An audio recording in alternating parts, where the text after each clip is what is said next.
digital marketing news this week. Got some big stuff. Let's go through this super quick. First thing is Pinterest now allows users to post affiliate links.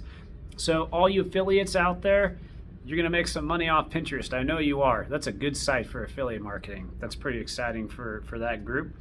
Next thing, there's a Google link spam algorithm update that just rolled out. Basically, they said they're going to discount all the sites out there that have been selling links and the benefit that they've been giving to other sites. So if a site was ranking really well because it had bought a bunch of links, they're going to lose that ranking, but nobody's getting a penalty. They're just going to look at those bad sites and kind of say, hey, we're not counting those anymore. Next thing, Google Ads imposes new surcharges. So Google has been having all these different issues with different countries. There's a lot going on the country level, obviously, but Google will start adding anywhere from 2 to 5% in new costs starting this October for surcharges for ads running in specific countries. So we'll see costs go up there.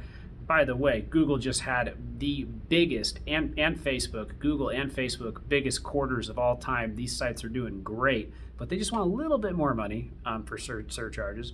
Next thing, Google says, if you're doing redirects, like for example, I was talking to a company earlier today, billion-dollar company who had switched from one domain to another domain, and now they're switching back to another domain.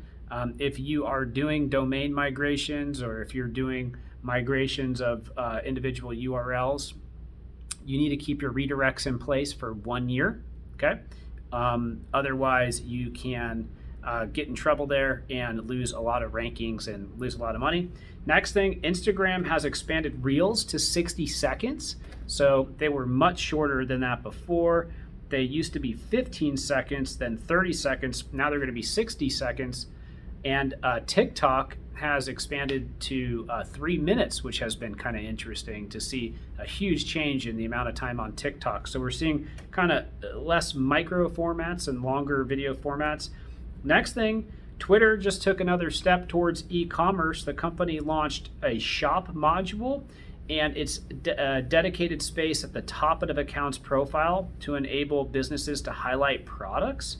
So here's what Twitter said.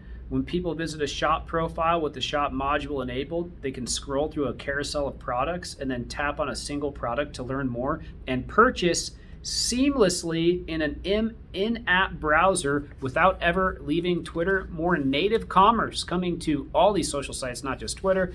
Next thing, Facebook added 30 million daily active users in Q2. The company earned 29 billion last quarter, and that's a new record. Most of that revenue, 98%, came from advertising. Wow. Next thing, this is interesting actually though, a sizable chunk of that came from the Asia Pacific region. Next thing, LinkedIn reports more than 10 billion in sales for the full year. So for the first time, LinkedIn surpassed 10 billion in annual revenue. That's an increase of 20%. So they continued to grow. Really interesting stuff on all these ad networks. I just finished an industry study that I'm going to be rolling out to all of you. You're going to learn about how everybody's perceiving these different networks. It's going to be great. Keep an eye out for that next couple of weeks. Next thing, Twitter increases monetizable daily active users by 11%. So the social media said it took 1.19 billion in Q2. It made 1.919 billion in Q2. That's 74% a year-over-year increase. So Twitter growing as well. And then finally, Snapchat adds 13 million daily active users in Q2.